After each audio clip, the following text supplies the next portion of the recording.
Please like, share and subscribe. Kabanata 4251-4260. Kabanata 4251 tayo na. Kawili-wili. Ang tanging Celestial Clan ay talagang makakagawa ng isang creator.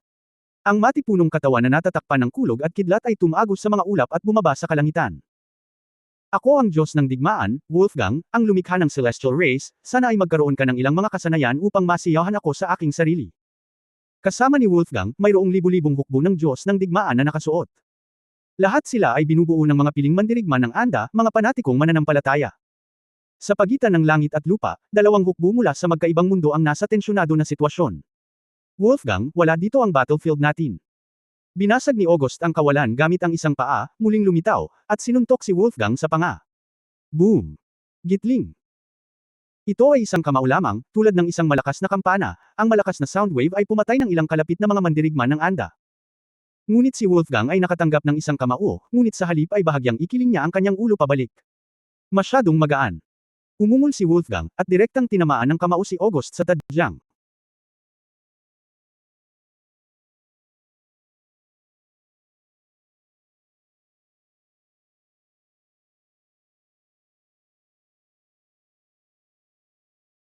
Tadyang. Nabasag kaagad ang platinum armor ni August, at lumipad palabas ang kanyang katawan. Sa kaunting lakas na ito, gusto mo akong umalis dito, natatakot ka na ang pinag-uusapan mo ay isang panaginip. Tumawa si Wolfgang. Hindi nagsalita si August, nagbukas ng portal at muling nag-teleport kay Wolfgang.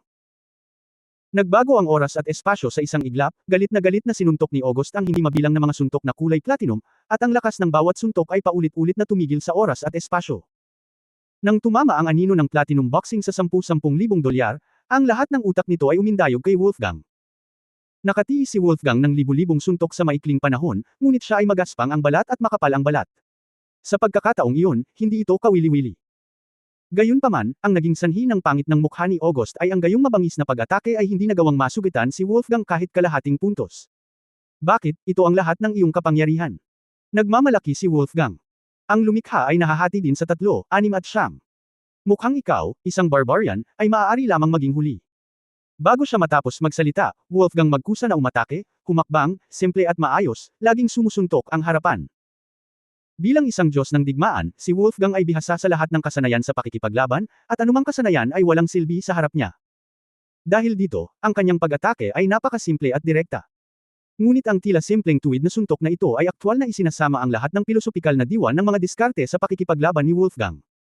Tila nagmumula sa isang landas, ngunit kung gusto mo talagang umiwas, makikita mo na walang paraan upang maiwasan ito. Pinaikit ni August ang kanyang mga mata, ngunit hindi niya piniling kunin ito ng husto. Sa halip, naging platinum beam ito at bumangga sa kamao ni Wolfgang. Ito ang isang hibla ng puting gintong sinulid ang nakapulupot sa braso ni Wolfgang. Ang pagtagumpayan ng katigasan na may lambut ay ang pag-iisip ni August sa oras na ito. Ginawa niya ang kanyang sarili sa purong platinum power, at ginabayan ang lakas ng suntok ni Wolfgang, pinakinabangan ito. Boom! Ang tunog ng space breakang ay dumating. Hindi nakaiwas si Wolfgang, at puwersahang itinulak sa isang gate ng kalawakan noong Agosto. Bagamat nagpapatuloy pa rin ang epekto ng Wansheng Heavenly Kingdom, ang dalawang creator ay nakapasok sa magulong lugar ng malaking mundo. Biglang naramdaman ni Federer at ng iba pang mga Diyos ang pagbaba ng presyon. Ngayon lang, gumawa ng hakbang ang dalawang magagaling na creator, at nahirapan pa silang huminga. Sa ilang sandali, ang mga sundalo ng dalawang panig ay muling namula, ang God of War army ni Anda, at ang hukbo ng God of War ay magkasamang lumaban. At sa oras na ito, ang dulong bahagi ng kalawakan. Hongmeng, Jiushang Tia Ingong. Isang grupo ng mga mandirigma ng Anda na nakasuot ng eskarlata na baluti at nakaukit ng totem ng Diyos ng digmaan na si Amir ang Samekop sa buong Tia Ingong. Ang mga Shenlang Masters na orihinal na nagbabantay dito ay isa-isang itinaboy sa plaza. Ang amoy ng dugo ay tumagos sa buong Tia Ingong, at ang mga bangkay na walang katawan at ang mga balat ng tao na nakasabit sa mga poste ng bandila ay nagpapahiwatig ng malagim na labanan ngayon. Nang bumaba ang mahigit 300 Diyos at mandirigma ng militar mula sa Hongmeng Teleportation Array, ang pinakamalapit na Jiushang Tia Ingong ang naging unang lugar na nakunan. Hinintay ni Feng Yunsan ang pag-alis ng ilang Qinglong, na nagliliwanag sa napakagandang harapan ng Hongmeng. Ang malaking agwat sa lakas ay naging imposible para sa mga natitirang clan Monghe na ito na labanan. Napagtatanto na ang pakikipaglaban tulad nito ay humihingi lamang ng dead end, ang mga natitirang Monghe na ito ay maaari lamang piliin na sumuko sa kahihiyan. Minsan, sa Golden Dragon Chair na kumakatawan sa pinakamataas na awtoridad ng Nine Heavens Palace, mayroon ng isang gwapong general na si Anda na may maikling pulang buhok. General Lazy, narito na ang lahat ng mga bilanggo, kabuuang 7,632 katao, mangyaring ipadala sila. Natapos ng isang sundalo ang pagbilang ng lahat ng mga bilanggo ng angkan at nagsumbong sa general. Bilangin mo ulit, malamig na sabi ni Lazy. Sumimangot ang opisyal, ito na ang pangatlong beses, dapat tama ang mga numero. Malamig na sinulyapan ni Lazy ang kanyang mga nasasakupan, na mismo ang isang tao. Isang tao. Nagkatinginan din ang isang grupo ng mga general na nagtataka. Lubusan nilang inimbestigahan ang buong Jiushang Tianggong, at narito ang lahat. Hindi nagsalita si Lazy, tumayo lang at lumutang patungo sa likuran ng Nine Heavens Palace. May isang luntiang bundok, na may maraming taluktok, at mukhang walang tao. Ang mga Diyos at mandirigma ng militar ay hindi pumasok dahil hindi nila napansin na may mga tao doon, mga hayop lamang. Gayunpaman, nang sundan nila si Lazy at unti-unting lumapit sa kailaliman ng bundok, natuklasan nila na may nakapanlulumong presyon sa loob. Sa isang natural na kuweba, nakita nila ang mga bakas ng tirahan ng tao. Sa sandaling ito, isang taong may gusot na buhok ang nakatalikod sa karamihan, tahimik na humahasa ng kanyang mga kutsilyo.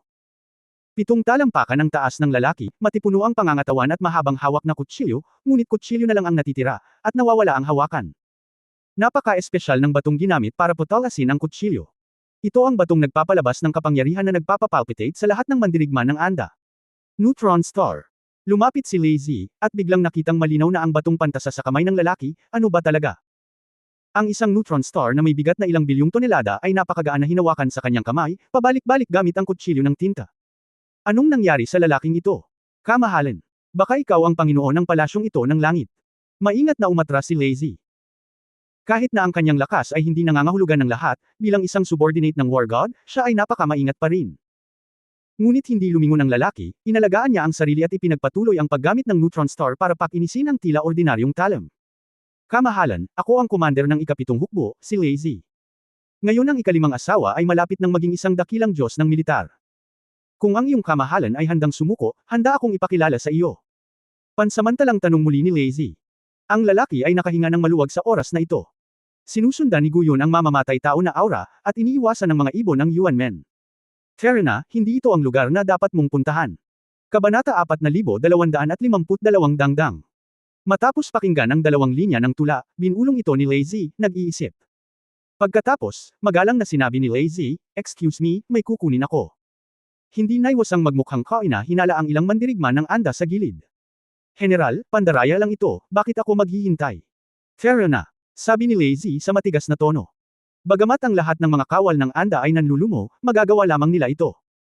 Bumaba ang mukha ni Lazy pagkatapos niyang iwan si Jiushang Tianggong hindi nagtagal.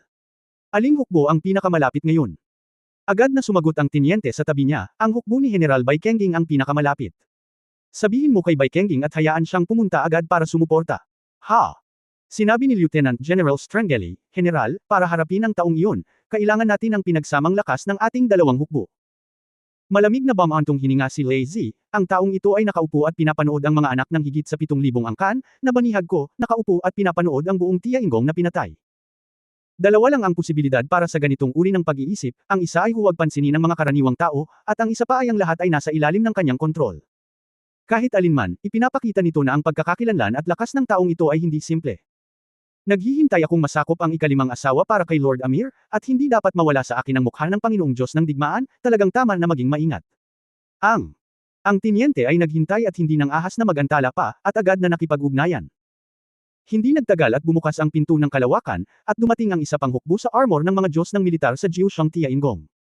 "Lazy, kaya mo ba talaga?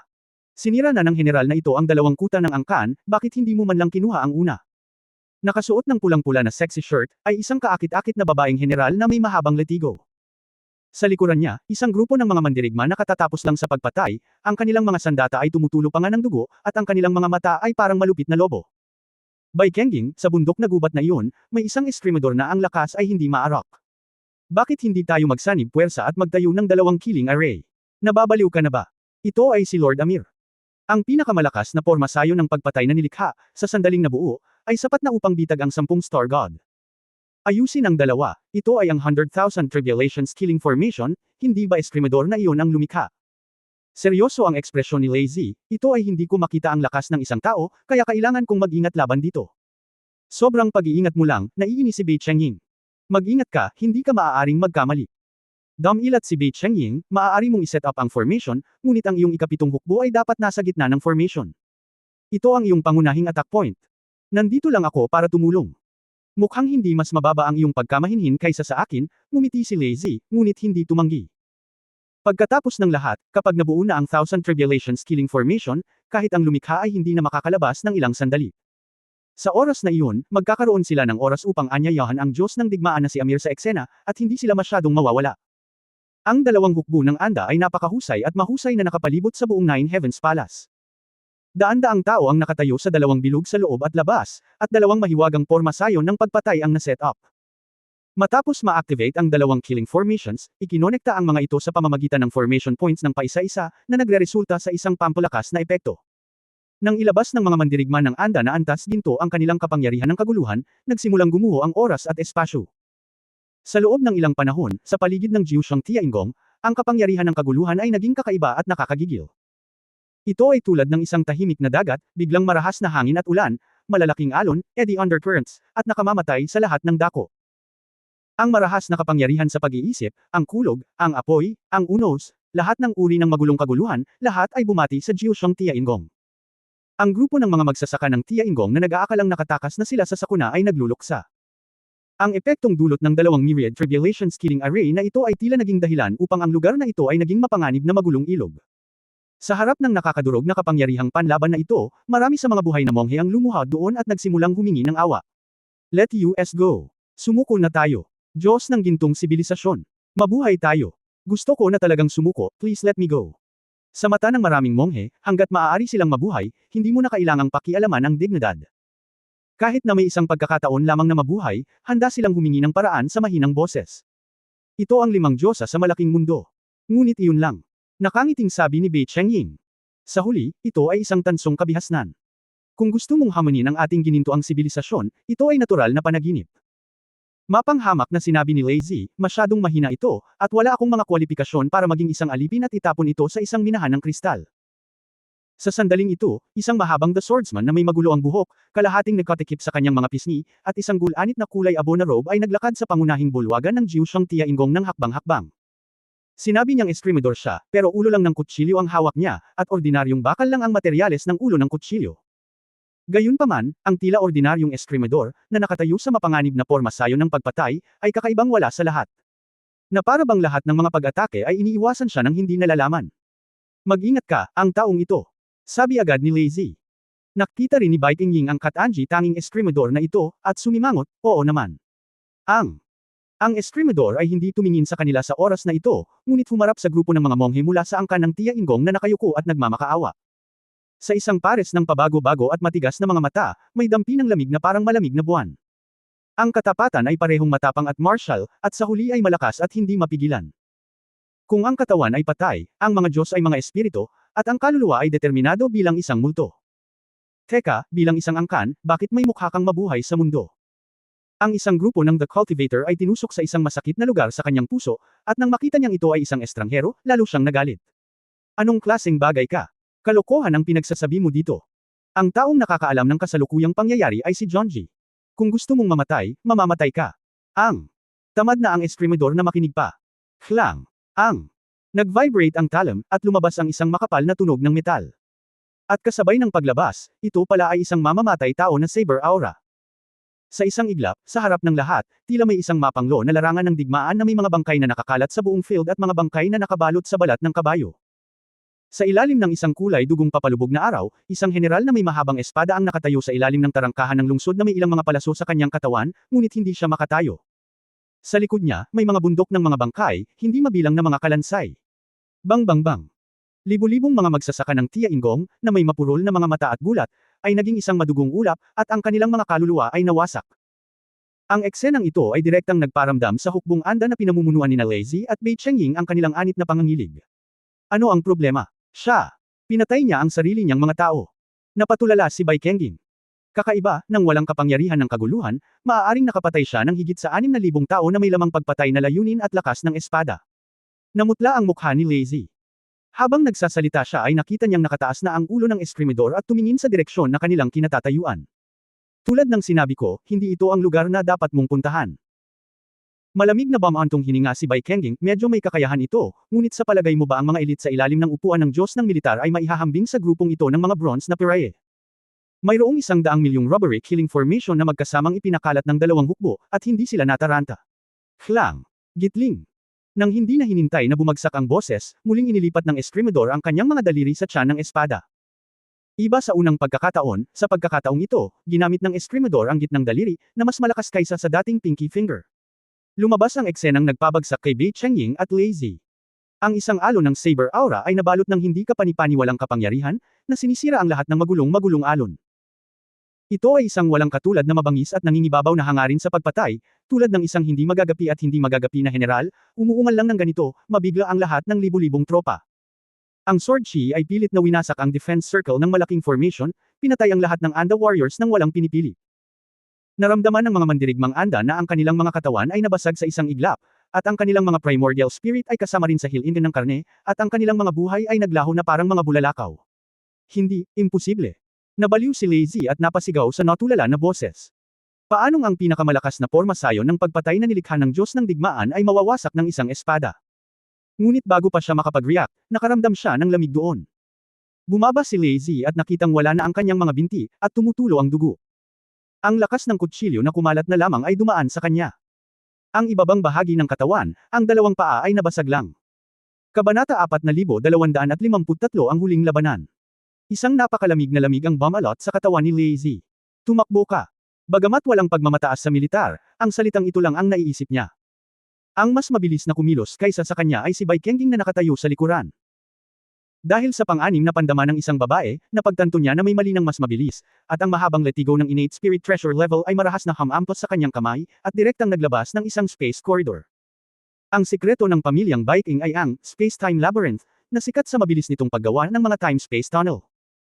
Ang ganitong uri ng mga natatanging kasanayan na dumarating at umalis ng walang bakas, na tahimik na kumukubkob sa libu-libong tropa at kabayo, ay isa ring pangunahing salik sa henerasyon ng mga sikat na general mula sa pamilyang Viking. Alam ni Bai Kengging na hanggat papasok siya sa space-time passage, mabilis siyang makakapagbukas ng higit pang mga ruta ng pagtakas at makatakas mula sa mapanganib na lugar na ito. Ngunit nang papasok na siya sa daanan, nakita niya ang isang pares ng mga mata na nakatingin sa kanya mula sa malapitan. Napaatras si Bei Chengying sa gulat, ang kanyang mukha ay namutla. Ang Escrimador ay hindi alam kung kailan siya napunta sa kanya, at ang tilapon ng kanyang mga galaw ay hindi matukoy. Bilang isang general, bago ka manguna, hindi mo makakalimutang tumakas. Dapat kang parusahan. Ang mahabang buhok na Escrimador ay pinisil ang likod ng espada, at ang ulo ng espada ay bahagyang hinaplos. Nakatayo roon si Bai Kengging na may hitsura ng kakilakilabot, na parang hindi nagbago ang kanyang katawan, ngunit ang kanyang primordial spirit ay direktang tinadtad. Si Lazy na nasa likuran niya ay hindi maalis ang tingin dito.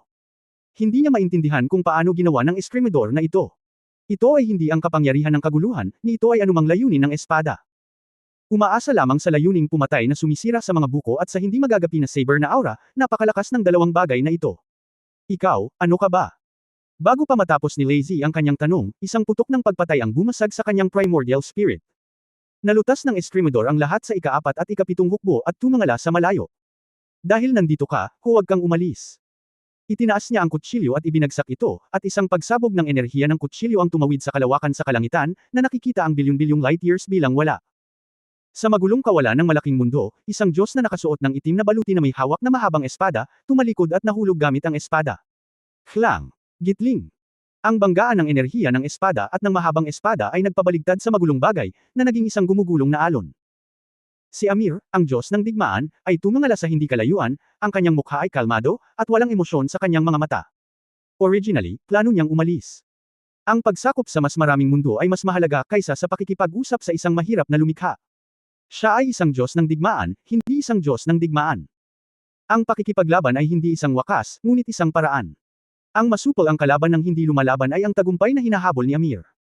Dahil napuksa na ang dalawang hukbo, bakit mo sila hahabulin? Maaari ka ring bumalik at magpatuloy na manirahan sa kabundukan. Hindi ako mag-abala. Naabutan ng Escrimador si Amir, at ang spatial na distansya ay halatang wala sa lumikha. Kapag magkaharap ang dalawang hukbo, may kalamangan sila. Natural, kailangan nilang magsumikap. Kung hindi nila pupugutan ng ulo ang kalaban, paano nila address ang kanilang mga tropa? Sabi ni Amir, maaaring mali ang pagkakaintindi ng iyong kamahalan at hindi balanse ang balanse. Pinulot ng eskrimador ang walang putol na talam sa kanyang kamay at sinabing, ang taong pumutol sa aking hawakan ay minsang nagsabi na ang anumang bagay na maaaring makapulot sa akin ay isang magandang material para sa muling paggawa ng hilt. Araw-araw kong hinahasa ang aking kutsilyo. Para lamang maghintay sa araw na ito, ngayon, sa wakas ay nakuha ko ito, isang bagong hilt. Kumunat ang noo ni Amir at tumingin sa talim ng Diyos ng digmaan sa kanyang kamay. Ang espadang ito, na kasama niya noong siya ay ipinanganak, ay isang kayamanang ipinanganak sa kaguluhan. Gusto mo bang gamitin ang kutsilyo ko bilang iyong hawakan? Kahit anong cultivate ni Amir, malamig na ang mukha niya sa mga oras na ito. Isang piraso lamang ng mortal na bakal, gusto ko ring gamitin ang Chaos Treasure ng Diyos na ito upang itugma ito. Hindi sumang-ayon ang swordsman, Chaos Treasure. Lahat ng bagay sa mundo, alin ang hindi ipinanganak mula sa Chaos? Ang nasa kamay ko ay dapat na isang kayamanan, at ang nasa kamay ko ay dapat na mortal na bakal. Malamig at mayabang na sinabi ni Amir, kung hindi mo matukoy ang pagkakaiba, ipapakita ng Diyos na ito sa iyo ang pagkakaiba. Bilang. Nang matapos siyang magsalita ay bumunot na ng kutsilyo si Amir. Putulin sa eskrimador. Isang tila ordinaryong espada, ngunit sa kaguluhan, libu-libong bayani ang lumitaw. Ang lahat ng puwersa ng kaguluhan sa paligid niya ay naging mga piling tigre at mabagsik na general, na may kapangyarihan ng isang bakal na kabalyerya na tumuntong sa libu-libong bundok, upang durugan ang eskrimador ng direkta sa ilalim ng mga bakal. Ito ang espada ng Diyos ng digmaan, saan man mapunta ang espada, ito ay isang bayani. Bilang tagalikha, maaaring lumikha si Amir ng sarili niyang hukbo ng mga Diyos ng digmaan anumang oras, kahit saan. Ang boring. Ang eskrimador ay nagpakita ng paghamak sa kanyang mga mata, at siya ay naglabas ng isang kutsilyo, tulad ng isang tibak ng libu-libong milya, na nagwawali sa libu-libong hukbo. Ang layunin ng pagpatay at saber na aura na nakapaloob dito ay sapat na upang mabigla ang libu-libong tropa. Itong mga rumaragasang bakal na mangangabayo, tila naunawaan na ang kanilang mga kahinaan, tulad ng mga nangangabayo na pinutol ang mga binti ng kabayo, ginulo, at nalaglag. Paano ito posible? Malaki ang pagbabago sa ekspresyon ni Amir, at bigla niyang napagtanto na ang ordinaryong bakal sa kamay ng eskrimador na ito ay tila ordinaryo, ngunit sa katunayan ito ay higit pa sa isang talam. Ito ay isang kutsilyo na sumunod sa eskrimador sa larangan ng digmaan, bininyagan ng hindi mabilang na dugo at kaluluwa. Kahit na siya ay ipinanganak sa Fantay, siya ay naglilinang sa hindi kilalang bilang ng mga taon. Tulad ng mismong eskrimador, hindi mula sa isang angkan, umaasa sa anumang linya ng dugo, simpleng pagiging isang mortal na katawan, ngunit nakatutok sa paglilinang ng mga espada. Sa isang solong slash, ang taong ito ay nagbago na ng hindi mabilang na beses sa pamamagitan ng pag-asa sa mabangis at walang kapantay na layuning pagpatay na ito sa larangan ng digmaan, at sa wakas ay tumuntong sa kaharian ng lumikha. Hindi siya ang espada ng emperador, ni ang layunin ng pagpatay ng emperador, at ni hindi niya naintindihan ang anumang malalim na kahulugan.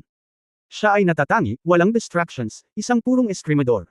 Kung saan ang bakal ay maaari ding maging isang kayamanan ng kaguluhan. Ang isang mortal ay maaari ding maging isang tagalikha. Nakakabaliw ang lahat ng ito, ngunit nakita talaga ito ni Amir. Ito, ang ikalimang tay. Sa wakas ay natanto ni Amir kung bakit ang sibilisasyong ito ay napakatakot para sa Diyos ng paglikha. Dito, walang batas na bakal, lahat ay posible. At masanay sa mga tuntunin ng ginto, pilak, at tansu, kapag walang mga panuntunan, ito ay ang pinakanakakatakot na bagay. Lumilipad ang pag-iisip ni Amir, dahil ganito ang pagsasanay ng kalaban, dapat niyang salakayin ang malakas at ipagtanggol ang mahina. Ang kahinaan ng eskrimador ay ang kanyang payat na katawan, kahit na ito ay nasa kaharian ng lumikha, ang katawan ay hindi maaaring magbago ng husay. Kumaway muli si Amir ng ilang kutsilyo, nagutos ng hindi mabilang na magulong tropa, at inatake ang mga eskrimador. Ang dami ay nakatambak para makamit ang husay na pagbabago, at ang pagkonsumo ng enerhiya ay papatayin ang kalaban. Sa harap ng gayong labanan, biglang tumawa ang eskrimador. Nakakatawa, alam mo ba kung ano ang eskrimador? Kahit 10,000 kalaban at bandido, sapat na ang isang kutsilyo bawat tao. Ang hindi mabilang na mga kutsilyo ay napapalibutan ng mga talam, at saan man sila dumaan, ang hukbo ni Amir ay walang pagkakaisa. Ang eskrimador ay hindi nagmamadali, dumaan sa 10,000 army formation, at patuloy na lumapit kay Amir. Ang nakakatakot na pakiramdam ng pang-aapi na ito ay nagparamdam kay Amir ng takot. Para bang may mabangis na general na makapitong makalabas-masok, at kukunin ang ulo sa leeg. Napaatras si Amir nang hindi sinasadya. Hindi maganda. Nang umatras siya sa hakbang na ito, alam niyang nakagawa siya ng isang malaking pagkakamali sa paggawa ng desisyon. Dahil magkaharap ang dalawang hukbo, makabubuting huwag nang umatras. Ang coach ay nagpapakita ng kahinaan, at ang tatlong hukbo ay natural na hindi kayang lumaban. Tamang-tama, ang hukbo ng daan-daang milyong kaguluhan ay nawasak ng sumisikat na layuning pagpatay ng eskrimador sa isang sandali. Sa dagandong ng eskrimador, pinisil-pisil niya ang kutsilyo sa isang kamay at walang pakundangan na pinunasan ito patungo sa leeg ni Amir. Nagmamadaling ginamit ni Amir ang kutsilyo para labanan. Heng! Ang talam ng Diyos ng digmaan ay tila nakaramdam ng takot sa kanyang amo, at imposibleng makipagkumpetensya sa kahangahangang mortal na bakal, at ito ay nabali bilang tugon. Si Amir ay parang petrification, at hindi siya makapaniwala sa nangyayari sa kanyang harapan. Kapag ang isang eskrimador ay natatakot sa maikling hukbo, siya ay patay na. Ang eskrimador ay tumitig sa mga mata ni Amir at sinabi. Kinagat ni Amir ang kanyang mga ngipin, binitawan ang hawakan ng kutsilyo, at mabilis na nakatakas ng hindi agad mailunsad ng eskrimador ang pangalawang kutsilyo. Siya ay isang Diyos ng militar, hindi isang mandirigma, kaya hindi na kailangang magtrabaho ng husto. Hindi humabol ang eskrimador. Pagkatapos ng lahat, ang kabilang partido ay ang lumikha, at ang kaharian ay pareho. Kung tumakas siya, talagang hindi madaling pumatay. Pangalawa, gaya ng sabi niya, bagamat buhay si Amir, siya ay patay na. Hinawakan ng eskrimador ang natitirang kalahati ng mahabang kutsilyo at inilapag ito gamit ang sariling talam. Ang talam ng Diyos ng digmaan ay sumuko at tahimik na naging cylindrical na hugis, na akmang-akma sa talam. Isang Mo knife, kaya muling lumitaw ang kumpletong hitsura nito. Inabot niya at hinaplos ang katawan ng kutsilyo, maya-maya, may napansin siya, at nakangiting lumingon. Queen of Thousand Faces, matagal na. Hindi ko inaasahan na buhay ka pa pala. Tiningnan ni Chen Mian ang kutsilyo sa kamay ng kalaban, ang kutsilyo ay pareho pa rin ng kutsilyo. Ang mga mata ng eskrimador ay kumislap ng mga alaala, iniligtas mo ang aking buhay noong ikaw ay nasa Yekeng, akayin mo ako papasok sa landas ng paglilinang, hindi ko nang ahas kalimutan ang kabaitang ito. Iniligtas kita dahil sa iyong katapatan at katapangan, ngunit ikaw, kasama ang mga nagsasabuatan na iyon, ay sinubukang patayin ang aking asawa, malamig na sabi niya. Ang nangyari noon. Totoong hindi ko pinag-isipang mabuti. Kung gustong kunin ni Queen Chenmian ang buhay ko, handa akong humingi ng tawad. Hindi na kailangan. Bahagyang sinabi ni Chenmian, dahil hindi kanya pinatay, nangangahulugan ito na hindi ako nagligtas ng maling tao, kung gusto mong mamatay, mamatay ka sa huling labanang ito. Kabanata 4254 na partner. Matapos pakinggan ito, hindi na nagsalita ang eskrimador. Tumanggaw siya at sinabing, okay lang, bayaran mo ang pabor ng emperador sa gintong entablado, at tulungan mo si Yulong na mamatay para sa hari. Protektahan ang kapayapaan ng 5 days. Malamig na sinabi ni Chen Mian, bagaman bihira para sa iyo na makapasok sa daw gamit ang sword technique at humakbang sa kaharian ng lumikha, huwag kang masyadong maging mapagmataas sa sarili. Nang buksan ni Yefan ang langit upang iligtas ang mundo, narito ka muli. Saan? Bakit hindi ka lumabas upang protektahan ang kapayapaan? Sa iyong kakayahan, sa labanang ito, hindi ka gaanong naiiba sa iyo sa Yekeng noon. Ang eskrimador ay nagpakita ng isang mapait na ngiti, Queen of Thousand Faces. Ang aral ay, kaagad, muli siyang nagtanong, Senior Longwu, ayos ka lang ba ngayon? Ang matandang baliw na iyon ay ayaw tumawid sa ilog at umalis, sabi ni Chen Mian. Ang eskrimador ay mukhang nanghihinayang, ganun ba? Kung tutusin, ito ay isang mortal na katawan, at darating ang panahon na ang buhay ng yang ay mauubos. Sa kasamaang palad, ang nakatatanda na si Longwu ay may biyayang mang-aral sa akin at hindi ko na muling nakita ang isa't isa. Sayang, sabi ni Chen Mian. Naiinip, dahil buhay ka pa, gawin mo ang dapat mong gawin, at huwag maging sentimental dito. Pagkatapos, nagsasalita, si Chen Mian ay naging isang particle ng demonyo at nawala kaagad. Ngumiti ang eskrimador at umiling. Gaano man katagal, ang demonyong emperador ay kasing lamig ng dati. Gayunpaman, tulad ng sinabi ni Chen Mian, mayroon pa siyang negosyong dapat gawin. Tumalon siya sa isang espasyo at pinasok ang magulong enerhiya ng isa pang malaking mundo. Sa sandaling ito, isang puting gintong, meteor, ang tumawid sa aking mga mata. Kung titingnan mong mabuti, makikita mo na ito ay Agosto, ang pinuno ng 7 banal na emperador. Ang sandata ng labanan ni August ay punit-punit at nasugatan. Mukhang nagulat ang eskrimador. Kilala niya ang matandang kaibigan ng mga Diyos. Kahit na ang opensa ay hindi malakas, ang kanyang depensa at pantulong na kakayahan ay napakalakas. Para kayang talunin si August ng ganito, nakakaloka talaga ang mapanirang kapangyarihan ng kalaban. Eto pa isa. Nakakatuwa at nakakatuwa. Kung nag-aalala ka na hindi ka sapat para lumaban, mas mabuting dalawa ka. Si Wolfgang, ang Diyos ng digmaan na nababalot ng asul-lilang kulog at apoy, ay dahan-daang bumaba ng buong pagmamalaki. Nang makita ko ang hawakan ng Mo Dao sa mga kamay ng eskrimador, hindi ko maiwasang magbago ang aking mga mata. Ang kutsilyo ni Amir. Bakit nasa kamay mo yan, baka? Natalo siya, sabi ng eskrimador. Mukhang naiinis si Wolfgang, sayang naman. Tumingin din si August nang may pagtataka sa oras na ito, at nakilala ng matandang emperador ang matanda, at hindi niya maiwasang magmukhang nagulat. Li Xie, buhay ka pa ba? Tumalikod si Li Xie at tumanggo na may ngiti, God Emperor August, stay safe. Hey, hindi ito lugar para gunitain. Itinuro ni Wolfgang ang kutsilyong panauhin, ang Diyos na ito ay hindi panlilin lang ni Amir, nagsasalita lamang ngunit hindi nagsasanay ng magarbong estilo. Ang iyong saber ay kailangang suriin ng Diyos na ito. Iyon mismo ang ibig sabihin nito.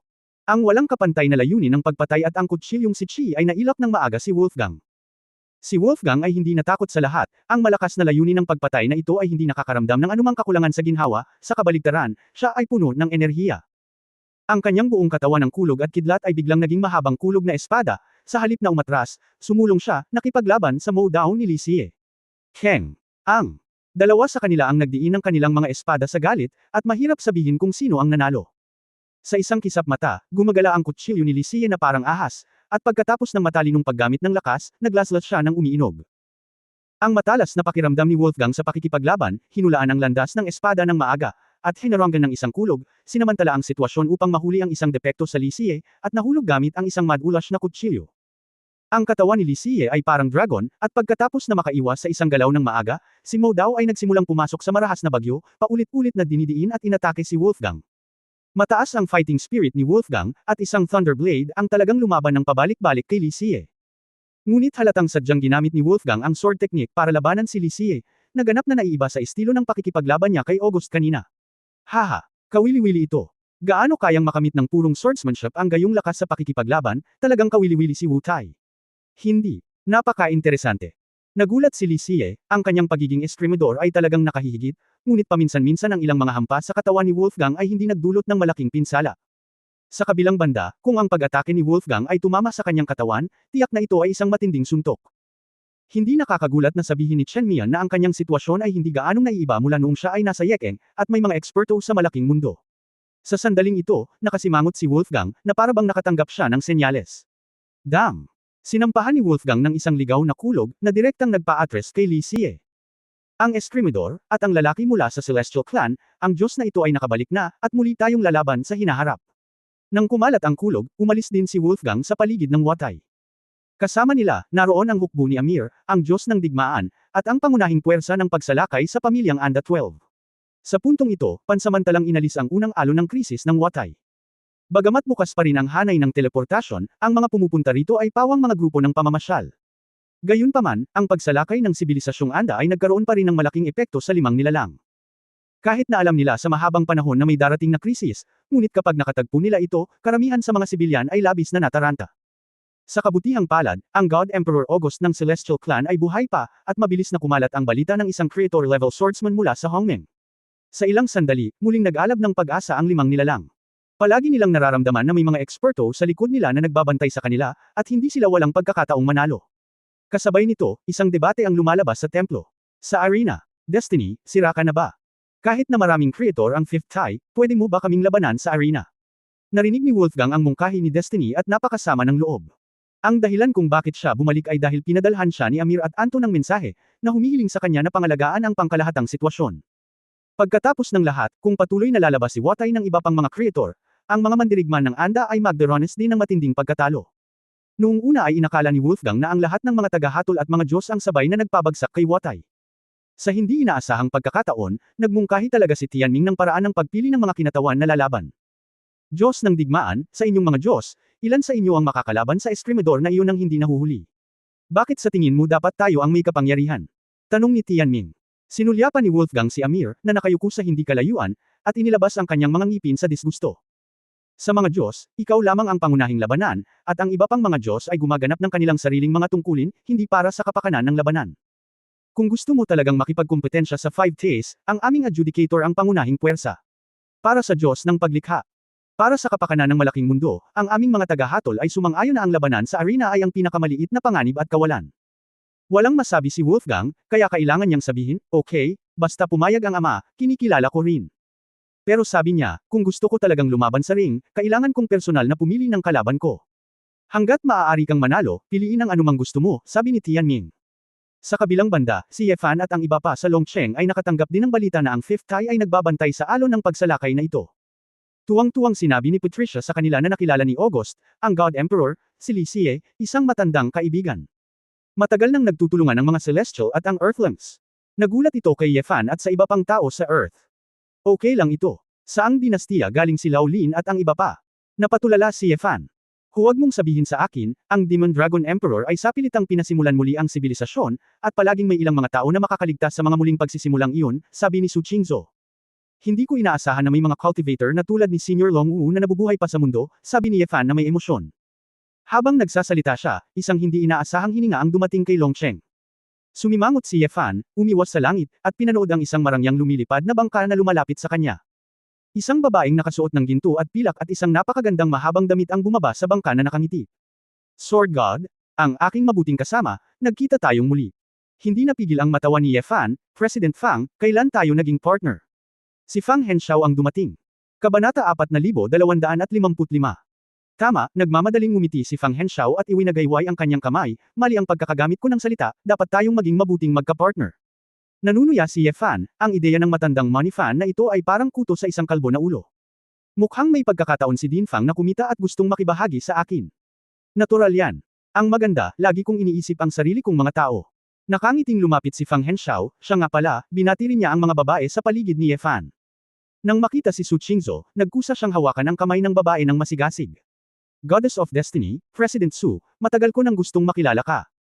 Napangiti si Su Qingzhou na parang simoy ng tagsibol, President Fang, matagal ko na ring narinig na ikaw ay may talento, Bogu Tungjian, ang numero 1 talentadong babae sa mundo, talagang pinananabikan ng aking puso. Si Fang Henshaw ay nagpakita ng labis na ekspresyon, at itinuro si Su Qingzhou ng paulit-ulit, nakita mo ba, nakita mo ba? Ito ay tinatawag na simpatya. Miss Su, kung hindi mo nagustuhan, padadalhan kita ng painting.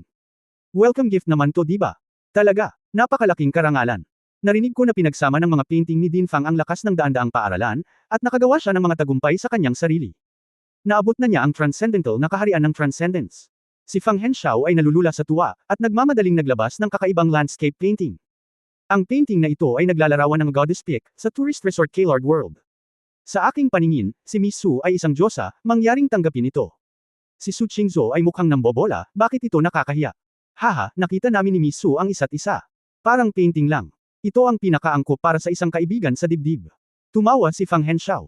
Pinuri ni Su Qingzhou, napakagandang pagpipinta, inaasahan ko na mas maraming tao ang makakita nito. Nagdadala ba si Director Fang ng iba pang mga painting? Bakit hindi magdaos ng art exhibition? Isang painting exhibition. Oo, alam mo rin na ang Dist Alliance ko ay distributed sa major golden civilizations. As long as you operate it, you can make long paintings on tour in major civilizations. Sa oras na iyon, ang mga tao mula sa buong mundo ay magkakaroon ng pagkakataong makita ang kilos ni Din Fang, at maaari pa tayong mag-opera sa panig ng ikalimang asawa. Ang mga mata ni Fang Henshaw ay kumikinang, at ilang mga salita ang nag-aalangan na sabihin. Agad na sinabi ni Su Qingzhou, syempre, para maiwasan ang ilang hindi propesyonal na mga lalaki na lapastanganin ang mga painting ni Din Fang, kailangan nating maningil ng ilang admission fee. Pagkatapos, nang marinig ang bayad sa pagpasok, nagsimulang makaramdam ng hindi matiis si Fang Henshaw. Tumigil sa pagtango. Nagpatuloy si Su Qingzhou, ngunit huwag mag-alala, tiyak na hindi namin ginagamit ang obra maestra ni Din Fang para kumita ng pera. Ibibigay namin ang lahat ng kita, ibabawas ang mga gastos sa lakas tao, para mapaunlad ang edukasyon. Huminga ng malalim si Fang Henshaw. Umakyat pa siya at niyakap si Su Qingzhou. Huli na para makilala ka. Miss Su, naghahanap ako ng mga kaparehas na makikinabang sa mga karaniwang tao sa mundo, kaya ikaw. Alam mo ang sining, may kabaitan, at may mga ganoong kakayahan, bakit hindi ka pumunta sa amin? Ang akademya, espesyal na kinukuha kita bilang isang honorary professor. Nakangiting pagtanggi ni Su Qingzhou, hindi mo kailangang pumunta sa akademya, basta tayo ay nagkakaisa, magagawa natin ang mga kabutihan sa lahat ng antas ng buhay, kahit nasaan man tayo, ano sa palagay mo?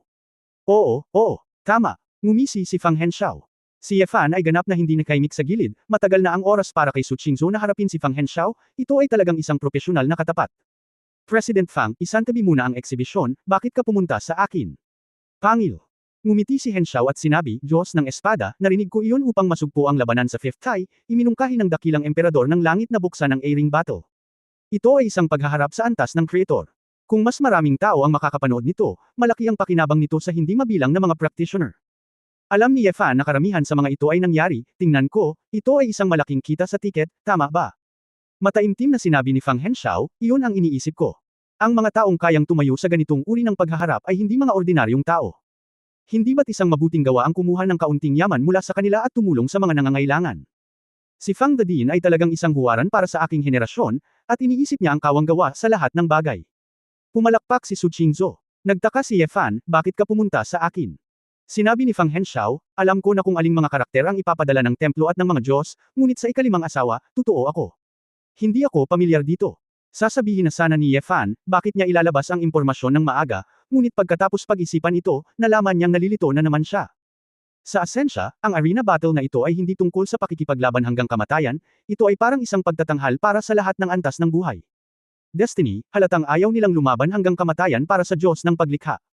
Namatay ang kuneho at nagluto ang aso, tanging ang ikalimang asawa ang nagtago ng banta, at ang mga taong tulad ni Tianming ay may kahulugan ng pamumuhay.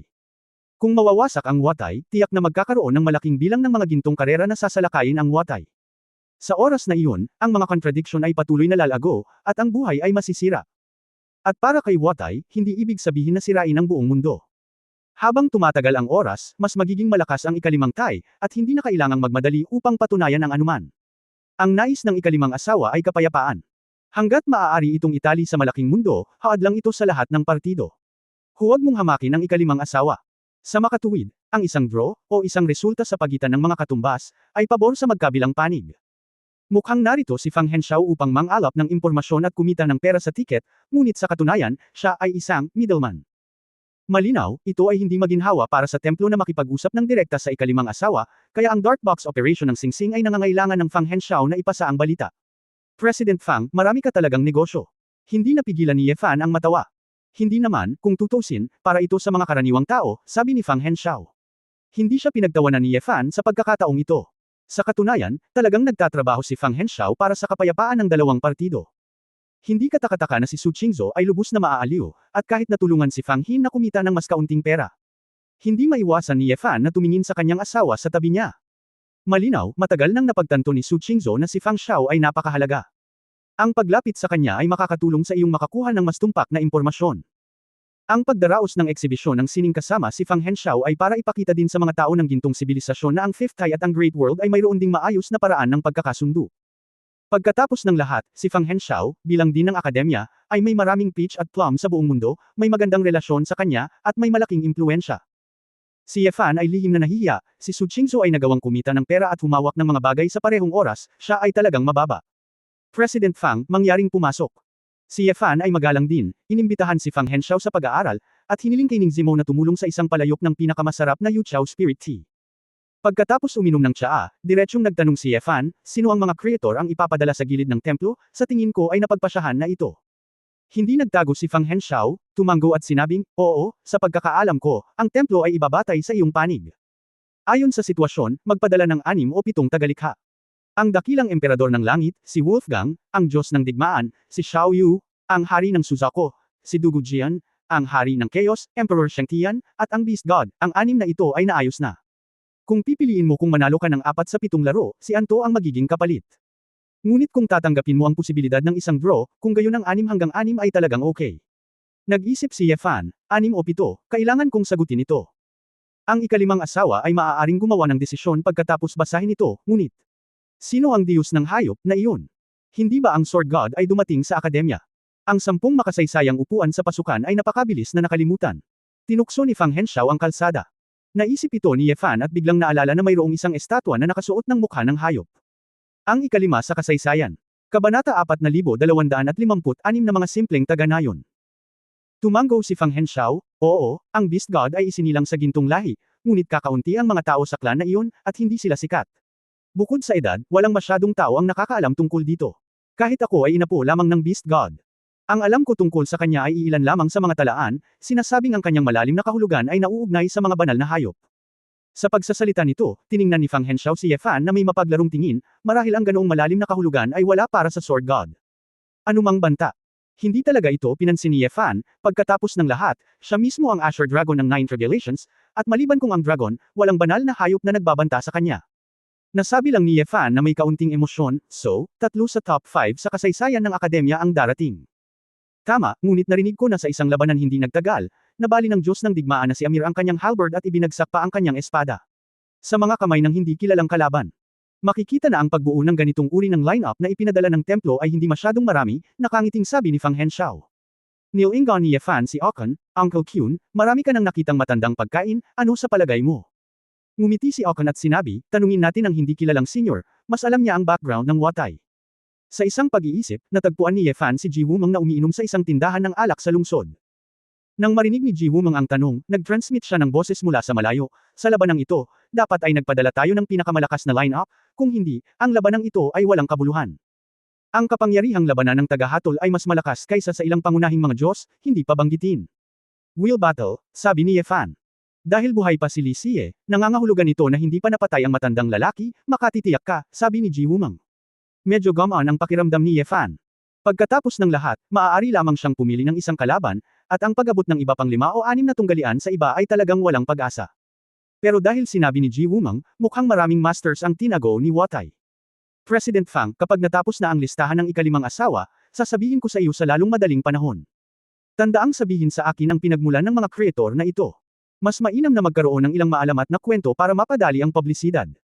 Nakangiting sinabi ni Fang Henshaw, nais ko ring dagdagan ang aking impluensya, upang mas maraming tao ang makapansin, Diyos ng Espada. Dapat itong maunawaan.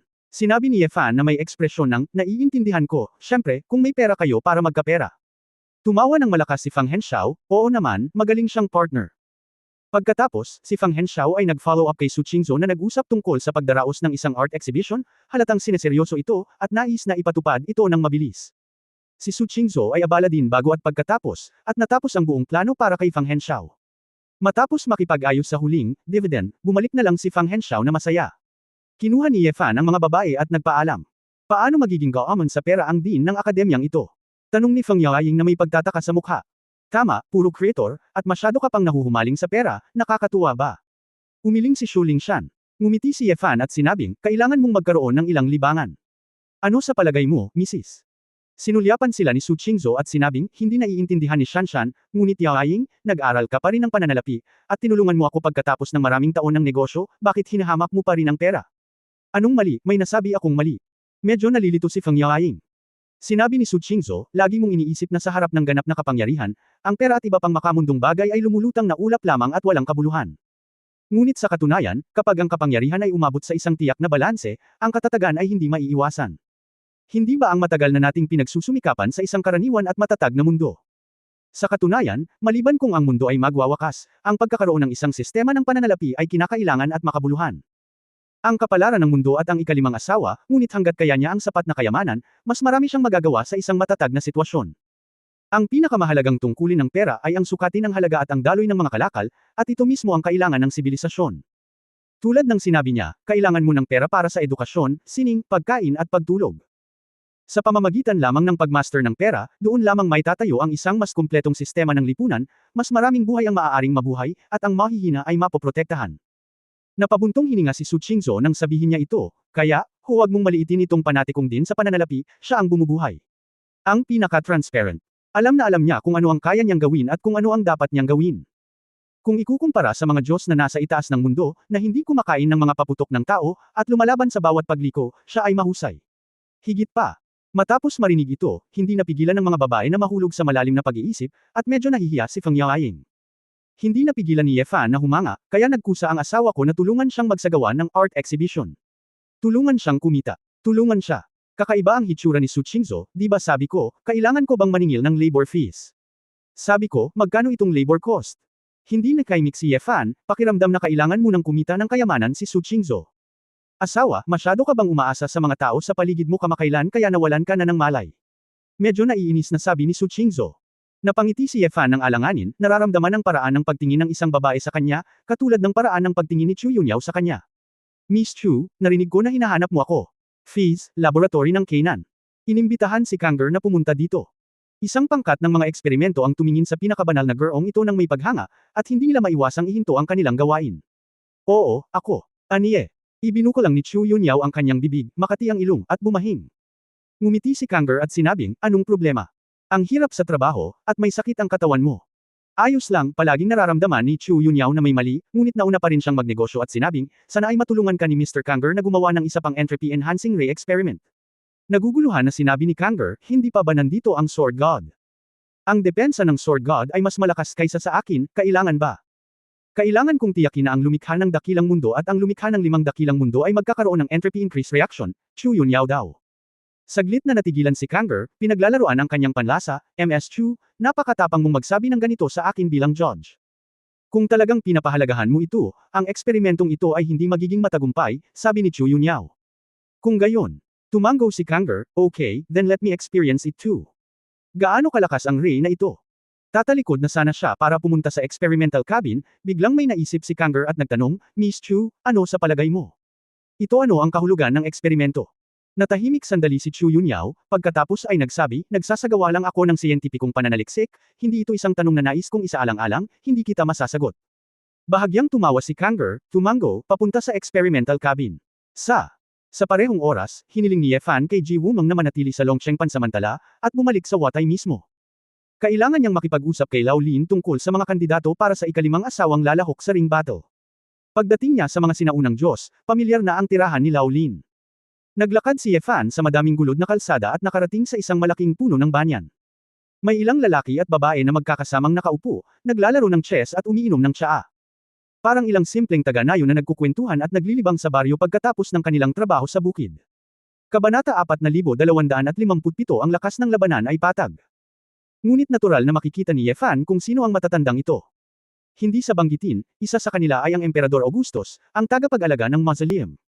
Si August ay may hawak na tasa ng tsaa, nakikipag-chat at nakikipagtawanan sa isa pang matangkad na lalaki na may maikling blonde na buhok. Nang makita si Ye Fan na paparating, nakangiting itinaas ni August ang kanyang tasa ng tsaa. Ang ibang mga lalaki at babae ay nakatingin lang kay Ye Fan ng bahagya, dahil hindi nila lubos na kilala ang isa't isa, hindi nila sinasadyang kumustahin. Hindi sinang-ayunan ni Ye Fan, lumapit siya kay August, at tumingin sa isa pang gwapong blonde na puting lalaki. Arthur, natigilan ng blonde-white na lalaki, kilala mo ako.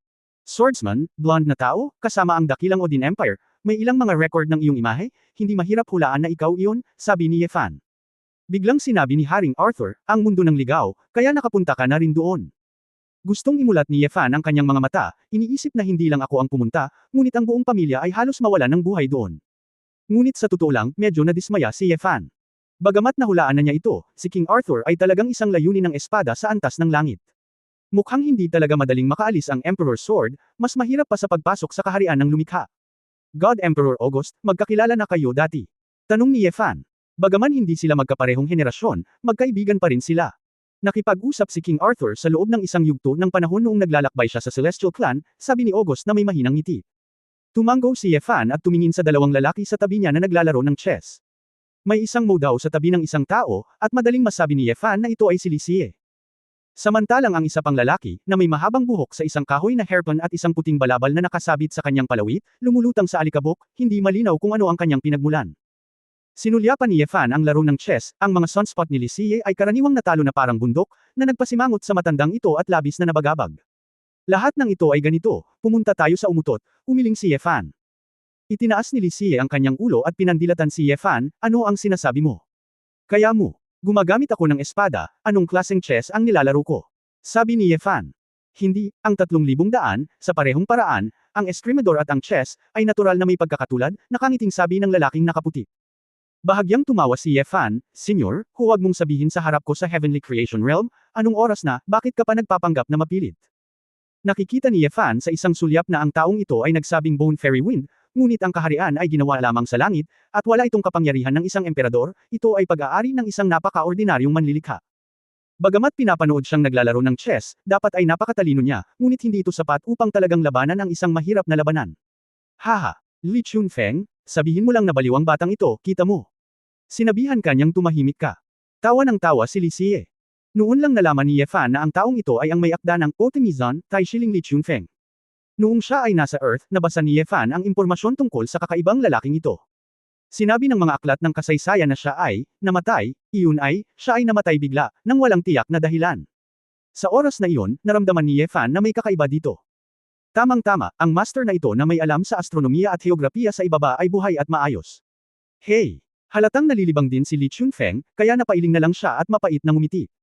Sa sandaling ito, malamig na nagpunas ng kilay ang isang marangal ngunit makapangyarihang babae sa tabi niya.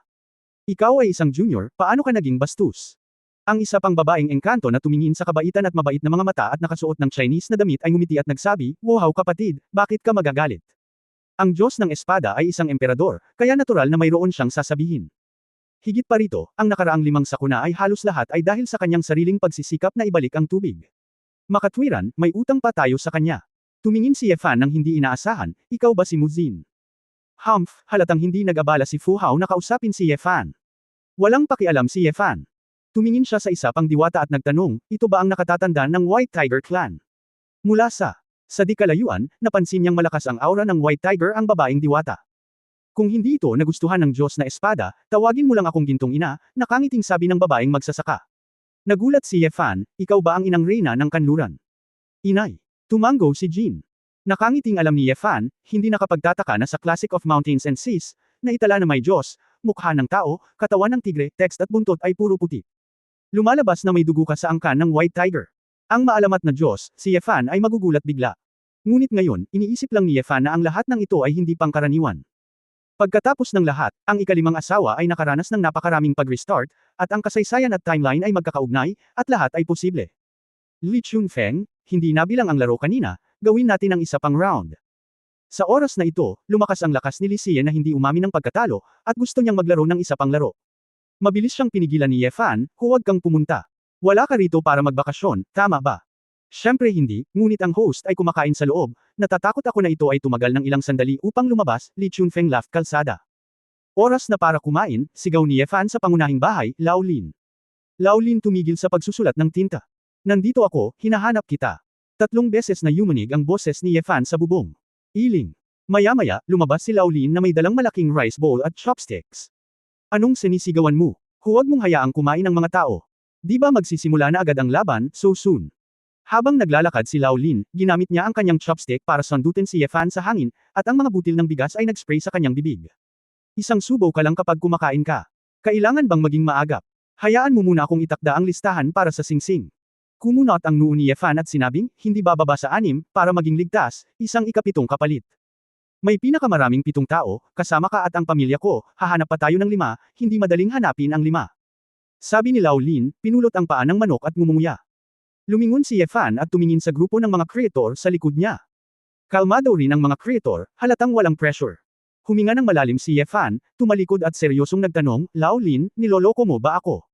Maliban kay Li Xie, na kwalipikadong lumaban sa top 5 level academy.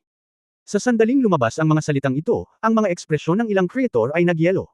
Boy, masyado kang mayabang. Sa tingin mo ba ay masusungit kapag katapos mailigtas ang ikalimang asawa? Tanong ni Fu Hao. Si Yefan ay walang magawa, tumalikod at mariing sinabi, maraming mga nakatatanda, lahat kayo ay may mataas na ranggo at mga bayani na iginagalang ko, ngunit ang problema ay. Sa pagkakataong ito sa arena, hindi ito tungkol sa katanyagan at seniority, ito ay tungkol sa lakas ng pakikipaglaban. Maaaring bawat isa ay may kanya-kanyang larangan ng kadalubhasaan, ngunit ang pagiging epektibo ng labanan ay dalawang magkaibang bagay. Ngumisi si Haring Arthur, Diyos ng Espada, napakalaki ng mundo, siguro. Dapat mong palawakin ang iyong pananaw. Magaling ang sabi. Isang lalaking mukhang payak ang babae ay biglang tumabi, nakasandaw sa puno na may mapaglarong ngiti sa mga mata. Matagal ko nang sinabi na ang batang ito ay nangangailangan ng leksyon, bakit hindi mo siya turuan ng leksyon? Hindi napigilan ni Yefan na matawa, Queen of Thousand Faces, dahil sa huling laban, may hinanakit ka pa rin ba? Hindi mo maintindihan kung kalokohan ang sinasabi ko. Kayong mga nasa templo, alam niyo kung anong klaseng lakas sila. Alam ko lang na kailangan mong bugbugin, mahinang sabi ni Chen Mian. Sa sandaling ito, isang puting ginto, marenggal na dakilang espada ang dahan-daang bumangon mula sa lupa sa harap ni Haring Arthur. Hinawakan ni Haring Arthur ang hilt ng espada at nakangiting sinabi, nais kong subukan ito sa mahabang panahon, ang Emperor Sword of the Sword God, bakit hindi? Hayaan mo akong, isang senior na may katamtamang lakas sa pakikipaglaban, maranasan ito. Kabanata 4258 Anong ginagawa mo? Chapter 4258 Anong ginagawa mo? Nakaramdam ng pang-iinsulto si Yefan, Arthur, hindi mo ba naiintindihan ang mga bastos? Sinasadya ka ng mga tao na guluhin ka, may gusto ka bang gawin sa akin? Kung ano ang sasabihin ng ibang tao, kausapin mo ako hindi mahalaga, walang masama kung magsalita ang mga espada gamit ang mga espada. Hawak ni Haring Arthur ang mahusay na espada sa magkabilang kamay, at maraming malalaking kulay na hiya sa espada ang kumikinang ng maliwanag, na nagiging makukulay na ilaw, na tumatakip sa buong katawan ni Arthur. Sa pinakamalaking ruby, isang pulang dragon na nababalot ng apoy ang lumabas, na sumanib kay King Arthur. Binuksan ng pulang dragon ang isang pares ng matapang at walang takot na mga mata, buong tapang na ibinuka ang mga pakpak nito, nagpakawalan ng dagindong, at nagpakawalan ng apoy. Napakaganda talaga ng eksenang ito, at maraming miyembro ng pamilyang Lao Lin na kumakain at nagkukwentuhan sa nayon ang nakatingin dito habang hawak ang kanilang mga rice bowl. Diyos ng espada, gamitin mo ang espada. Kalmado ang mukha ni Arthur na nagpapakita ng kamahalan ng isang hari. Tumingin si Yefan sa kanya ng walang imak na tingin. Maya-maya, hindi niya napigil ang magtanong, are you kidding me? Anong sabi mo? Natigilan si Arthur. Inilibot ni Yefan ang kanyang mga mata at tamad na magpaliwanag. Instant eternity. Ang kapangyarihan ng oras ay aktibo, oras at espasyo ay nakalock. Hindi gaanong nabalisa si Arthur, at ngumisi, gustong limitahan ako ng trick na ito, ngunit hindi gaano. Bago siya matapos magsalita, gumalaw na si Yefan sa isang iglap at lumapit kay Arthur. Si Yefan ay walang pag-asa, para talagang palamigan si King Arthur, kaunting kabagalan lang ay sapat na. Halos likas na ibinato ni King Arthur ang kanyang espada, at ang King's Sword ay walang anumang magarbong dagdag na galaw, at hinampot si Yefan ng may katumpakan at katumpakan. Si Yefan ay marangal at kinuha ang puting gintong espada gamit ang kanyang kamay. Nanlaki ang mga mata ni King Arthur, hindi siya makapaniwala na si Yefan ay mayabang. Ngunit sa sandaling ang malaking kamay ni Yefan ay hahawakan na ang talam, isang puwersang tulad ng isang nuclear na pagsabog ang sumabog mula sa kanyang palad. Pagwasak. Sa pagputok ng kaunting epidermis ng palad ni Yefan, ang palad na ito ay direktang nagbunga ng nakagigimbal na mapanirang puwersa. Ang raw ay ang espesyal na espasyo kung saan matatagpuan ang Laolin, at ito rin ang espasyo na medyo hindi matatag at malapit ng masira. Ang espada ni Haring Arthur ay gumawa ng keng na tunog, at ang metal ay nabasag na pulgada bawat pulgada. Nang makakita ng ganoong eksena, ang pulang dragon kay King Arthur ay kumagat kay Yefan na may apoy ng Dragon King sa kanyang bibig. Ngunit sa sandaling iangat ni Yefan ang kanyang ulo, ang Dragon Eye ng Nine Revelations Azure Dragon ay sumambulat na may napakalaking kapangyarihan ng dragon. Nakilala ng pulang dragon na si Wanro ang kanyang ninuno sa isang iglap, at diretso itong nilamon pabalik ng isang subaw ng apoy ng dragon. Napagtanto ni Arthur ang pagiging dominante ng Nine Revelations Qinglong at Atris na sana, ngunit ayaw niyang makita ni Yefan ang lahat sa kanyang mga mata. Si Yefan ay nauna ng Samandal, ang kanyang katawan ay parang isang nangingibabaw na tangke, na puwersahang hinampas sa dibdib ni Arthur. Sipain si kakakaka. Nabali ang tadyang ni Arthur bawat pulgada, naging tuwid na linya at lumipad palabas. Matapos lumipad ng mahigit 12 ng metro, tumigil si Arthur at itinaas ang kanyang ulo sa gulat. Tiningnan niya ang putol na espada ng hari sa kanyang kamay, ang kanyang mga mata ay lubhang komplikado. Halos gumaling ang mga sugat sa kanyang katawan sa isang kisap mata, ngunit walang kabuluhan ang muling pakikipaglaban. Bilang tagalikha, ang lakas ng pakikipaglaban ni Yefan ay maaaring talagang durugan siya. Ang mga creator, tulad ni Fu Hao at Jin Mo, ay tahimik din at walang imek. Sa totoo lang, alam din nila ang lakas ni Yefan, ngunit bago ang laban, hindi nila akalain na talagang nalampasan sila ni Yefan ng marami. Pagkatapos ng lahat, ang kaitian na ginamit ni Yefan noon ay isang paraan din na iniwan ni Pangu. Si Yefan ang nagligtas sa Fifth Tai, ngunit ginamit din niya ang kapangyarihan ng mga nilalang ng Fifth Tai. Ngunit ngayon, sa loob lamang ng ilang maikling taon, pagkatapos na pumasok si Yefan sa kaharian ng tagapaglikha, sa totoo lang, napakasama ng loob niya. Bahagyang nadismaya si Chen Mian, at tumalikod at umalis. Natalo ako, mapait na ngumiti si Arthur, wala man lang akong mga kwalifikasyon para hayaan kang gumamit ng espada. Ang iyong tibak ng mga hari ay gagawin kang walang talo sa larangan ng digmaan, hindi magagapi sa pag-atake, walang pagdanak ng dugo, walang sakripisyo. Ngunit sa pagtatapos ng araw, mapoprotektahan ka lamang ng iyong espada at ang iyong mga tao, at kulang ito sa pagiging agresibo. Umiling si Yefan at sinabing, kahit na hindi ako gumamit ng espada, hindi kita kalaban, at dapat mong maunawaan na kaya mo ang taong iyon sa arena, kahit kalahati, ay hayaan akong gumamit ng espada. Bakit kailangan mong palaguin ang mga ambisyon ng ibang tao, ilang siyam na kalamidad ang maaari mong magkaroon sa buong mundo at 5 reyna. Buong pagmamalaking sinabi ni Fu Hao, hanggat hindi ito sa iyo. Sa katulad na pangangatawan, ang mga ordinaryong creator ay hindi napakahirap pakitunguhan. Si Yefan ay malapit ng umiyak, Senyor, hindi ito basta-basta na talakayan, ang panalo o pagkatalo ay nakasalalay sa daan-daang milyong kaluluwa. Kahit na ang labanan sa arena, kalahati nito ay mapagpanggap, ngunit kung talagang hindi tayo makapagpapakita ng sapat na lakas sa pakikipaglaban, tiyak na sasalakayin ng malaking mundo si Wu Tai. Ang dragon, na iyon, ngunit hindi ako makapaghintay na maglunsad kaagad ng isang digmaan ng agresyon. Pagkatapos ng lahat, para sa amin, mas matagal ang oras, mas mahusay na magagawa namin ito. Humanda ka. Tumango si Li Xie at sinabing, maganda ang sinabi ni Yefan, at sa pagtingin sa Diyos ng digmaan na huling dumating, halatang higit pa sa kakayahan niya. Yung klaseng kalaban, wala akong pag-asa na manalo laban sa kanya. Problema. Sa pagkakataong ito, hindi na tumanggi ang ibang mga creator, mas malakas ang sinasabi ng mga katotohanan kaysa mga salita. Lao Lin, kung talagang hindi ito gagana, maaari lang akong tumira sa susunod na pinakamagandang bagay, ang estilo ni Tianji sa karera ng kabayo, sabi ni Yefan. Anong nagmamadali bata? Sa oras na ito, inilagay ni Lao Lin ang walang laman na mangkok na natapos na niyang kainin, itinaas ang mga paa ni Erlang, at kumuha ng kawayan upang manguha ng kanyang mga ngipin. Sabi ko, ilan sila ang ipinadala sa arena? Natigilan si Yefan. Ibig mong sabihin, may iba pang kandidato. Bigla siyang nakaisip ng posibilidad at hindi niya maiwasang hindi gumalaw. Baka sila na. Sinabi ni matandang Lin na may mahinang ngiti, bagaman hindi ko alam kung sino ang iniisip mo, malamang na pareho yun. Nakahinga ng maluwag si Yefan, at tila masyado siyang nag-iisip. Kung ganoon, anong ginagawa nila dito? Hindi maipaliwanag ang pakiramdam ni Yefan, bakit sila pumunta dito para bumisita. Ang matandang Lin ay nag-click sa kanyang dila, akala ko. Dahil ito ay isang singsing, dapat mayroong isang madla, pagkatapos ay sa kanilang panig, na may napakaraming mga Diyos at mga hukom, hindi natin masusuportahan ang eksena kung wala ang lumikha. Natigilan si Ye Fan, ang Atmosphere Group. Iyon ay halos ang ibig sabihin nito. Tumango si Lao Lin. Ang ilang mga creator sa gilid ay may iba't ibang ekspresyon, at halatang hindi sila komportable, ngunit hindi sila nang ahas na magsalita pabalik sa harap ni Lao Lin. Sinusubukan lang ni Ye Fan na kumpirmahin kung sinong mga matandang kaibigan ang pumasok sa hanay ng mga tagalikha. Biglaan. Dahil sa hindi mapakali na pakiramdam, hindi mapakali ang espiritu ng espada sa kanyang katawan. Hindi maganda. Napaisip si Ye Fan, at agad na nawala sa Ancient God Realm. Fees, sa loob ng laboratorio ng Kanan. Hindi ko inaasahan na ang kapangyarihan ng pagtaas ng entropy ay napakalakas. Wala pang nakapag-aral nito noon pa man, at hindi ko alam kung ito ba ay dapat na isang pagpapala o isang awa. Emosyon na sabi ni Kang'er habang inaayos ang braso. Mahusay na pantas, ang dahilan kung bakit matagumpay ang eksperimentong ito ay dahil sa mga resulta ng pananaliksik ng mga purong inorganic na particle na dinala ni Mr. Chu mula sa Watay.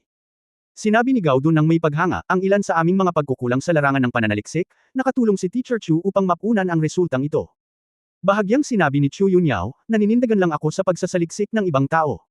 Sa pangunahin, kailangang maging progresibo ang agham, at sa puntong ito, nagawa namin ito.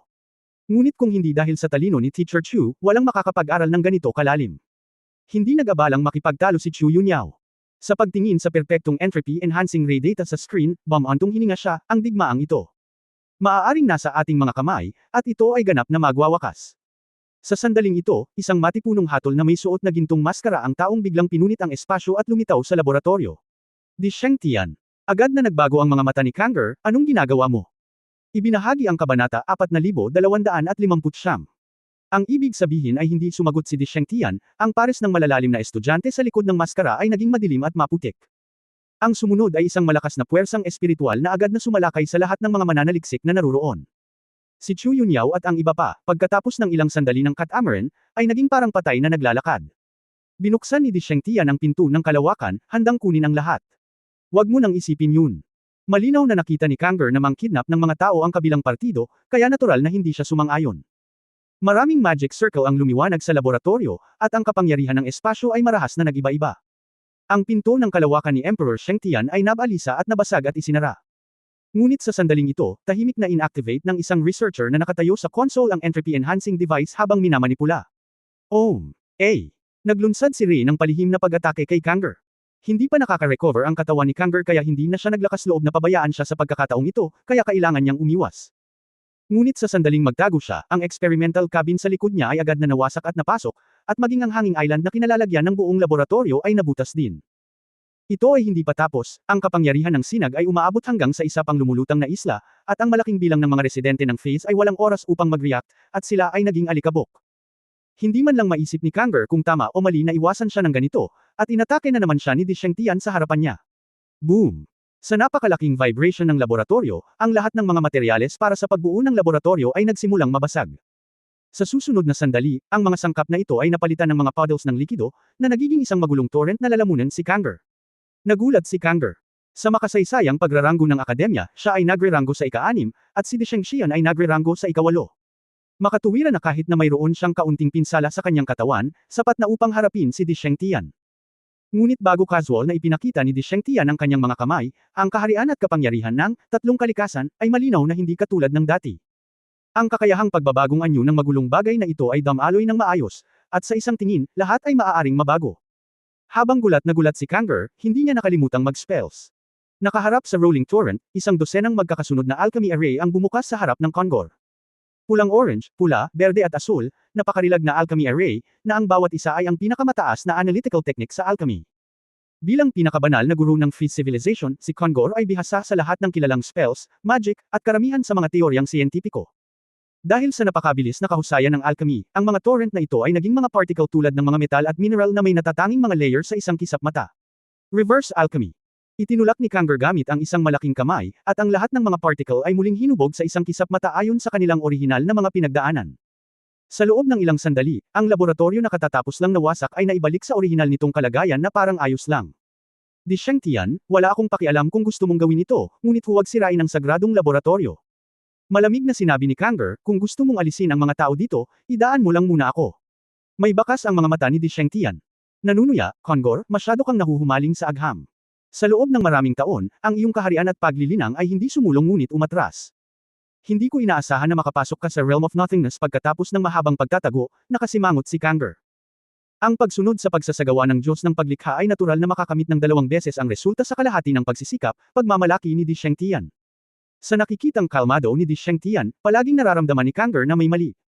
Isang espiritual na isip ang dumaan sa Geta, at ang mukha ni Kangel ay nagbago ng husto. Di Shengtian, ang lakas ng loob mong hawakan ang mga estudyante ko. Ngayon lang, sabay na nawala sa Geta ang mga mata, kamay, paa, anya, Kanan at Akimir ni Fiz. Obviously, mukhang inatake ni Di Shengtian ang laboratorio, ngunit kasabay nito ay inatake din niya ang ideya ng 3 mainstay ng Fiz. Mabuti kung ito ay sa nakaraan, ngunit sinundan ni Kanan ang eksperimento sa pagtaas ng entropy sa lahat ng paraan.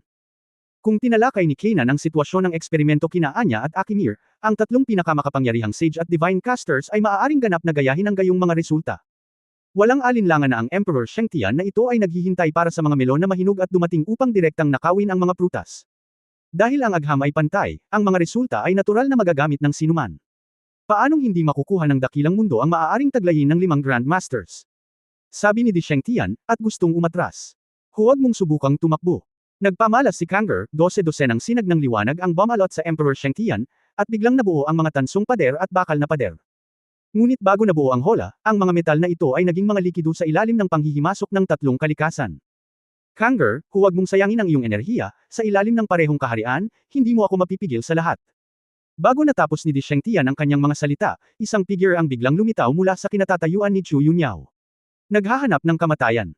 Si Ye Fan ay sumugod sa eksena sa pamamagitan ng Solid Sword Intent Token na naiwan sa katawan ni Chu Yunyao, sa kabila ng walang katapusang kaguluhan. Nahaharap sa ganitong uri ng pagnanakaw ng bahay, na direktang nagbabanta kay Chu Yunyao, walang pag-aalinlangan na hinugot ni Ye Fan ang kanyang espada. Isang black gold light blade ang nalaslas mula sa kamay ni Ye Fan, at sa kalagitnaan ng hangin, ang Sword Intent ay pinakawalan at nagkawatak-watik. Gitling.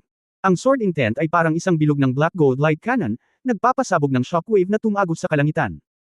Malinaw na hindi inaasahan ni Di Shengtian na gagamitin ni Ye Fan ang paraan ng paglilipat ng kanyang Sword Intent para agad siyang patayin, nang wala man lang proseso ng teleportation. Hindi mahuhulaan, si Di Shengtian ay nilamon ng layunin ng espada. Karamihan sa laboratorio ay binomba sa lupa, isang gulo. Matapos ang isang pagsabog ng palpitations ng puso, sumigaw si Kangger, Sword God, baliw ka. Ito si Geta. Sinira ng espada ang 3 hanging isla sa likod. Tanging ang pagkakaroon ng antas ng Creator ang maaaring magdulot ng ganitong pinsala sa napakataas na kalidad na mundo sa isang hininga. Hindi nag-abalang sumagot si Ye Fan. Ang pakikipag-away sa mga taong ito sa templo, ng mahiyain, ay magdudulot lamang ng mas malaking pagkalugi. Higit pa rito, ang pag-uugali ni Di Shengtian ay nakaantig sa kanyang ilalim. Ngunit sa sandaling ito, lumitaw ang isang eksena na hindi kapanipaniwala kay Ye Fan at Kangger. Tulad ng inaasahan sa Emperor Sword, ang katawan ni Di Shengtian ay dahan-daang tumayo mula sa mga guho. Bagamat ang buong katawan ay punit-punit, ngunit ang wuswang na lumamon kay Ye Fan, na nagkawatak-watak mula sa labas, ay naging isang pinsala lamang sa balat. Isang aura na gumagawa kay Ye Fan at Kangger. Nanginginig, tumatagos mula sa laman at dugo ni Di Shengtian. Dragon Bloodline. Ang pinagmulan ng kapangyarihang ito. Paano ito posible? Ikaw. Malinaw kang chaos. Hindi rin kapanipaniwala ang pakiramdam ni Kangger. Ngumisi si Di Shengtian, iyon lang para sa araw na ito, Sword God, see you in the arena. Bumukas ang crack, at agad na nawala si Di Shengtian. Hindi sinubukan ni Ye Fan na harangin ito, dahil sa kanyang puso, ang mga alon ay magulo sa oras na ito. Sa huli, ang hakbang na iniwan ni Di Shengtian ay halos kapareho sa 7 Tribulations Asher Dragon Technique, Dragon Hidden. Imposible. Hindi kaya ang kapangyarihan ng dragon ay maibabahagi sa iba. Malungkot at hindi sigurado ang mukha ni Ye Fan, at pilit na kinuha ni Di Shengtian ang kanyang Disintegration Sword, na nagpayanig sa kanyang orihinal na kumpiyansa. Sa Watay, ginamit niya ang pagbubukas ng langit upang payagan ang lahat ng nilalang na gamitin ang kanyang Imperial Sword Intent. Hindi kaya sa malaking mundo, ang mga dragon ay maaari ding pahintulutan ang mga mananampalataya na hiramin ang kapangyarihan ng mga dragon. Kahit na ang kanyang wuswang ay hindi makakagawa ng maraming pinsala, kaya ang iba pang mga creator ng 5 Days ay talagang may paraan upang manalo. Ang punto ay, malinaw na walang planong lumaban si Emperor Shengtian, at hindi malinaw kung ano ang mangyayari kapag naglunsad siya ng pag-atake. Ang kapangyarihan ng dragon, ito man ay isang tunay na dragon o isang peking dragon, sa kasalukuyan. Hindi ito solusyon. Sword God, huwag kang mag-alala tungkol dito sa ngayon. Na-control na niya ang aking 3 disipulo. Kung gagawa muna sila ng entropy-enhancing weapon, malaking bagay ito. Seryosong sabi ni Kangger. Kabanata 4260. Nang marinig ito, mabilis na inilabas ni Ye Fan sa bagong mundo ang kanyang Dragon Eyes para pakawalan ang mental control ni Chu Yunyao at ng iba pa. Xiao Yao Yao, okay ka lang ba? Nag-aalalang tanong ni Ye Fan, niyakap ang mga balikat ni Chu Yunyao. Napakurap si Chu Yunyao, at nang makita niya ang nawasak na laboratorio, sumimangot siya at nagtanong, ano ang nangyari? Mabilis na ipinaliwanag ni Ye Fan ang sitwasyon. Ang Kena na iyon, alam mo ba ang buong teoryang pang-eksperimento? Tanong ni Ye Fan. Pagkatapos mag-isip tungkol dito sa mahabang panahon, umiling si Chu Yunyao at bumantong hininga, hindi ako sigurado, ngunit sa kakayahan ni Kanan, karamihan sa kanila ay maaaring kopyahin ang buong eksperimento. Hindi karamihan, ngunit tiyak. Matigas na sinabi ni Kanger, alam ko na ang lakas ng aking tatlong estudyante ay hindi makakamit sa maikling panahon sa pamamagitan ng pag-asa lamang sa isang Kanan. Ngunit, sa chemistry at biology insights ni Anya, at sa agham ng materyales ni Akimir, ang pag-aaral ng mechanical casting. Ang tatlo sa kanila ay may iba't ibang ugali, nakikipagkompetensya sa isa't isa, at karaniwang hindi nagtutulungan. Kapag talagang nagtutulungan silang maisakatuparan ng isang bagay, ang kapangyarihan na maipapalabas ng tatlong maliliit na lalaki na ito, kahit ako ay dapat igalang.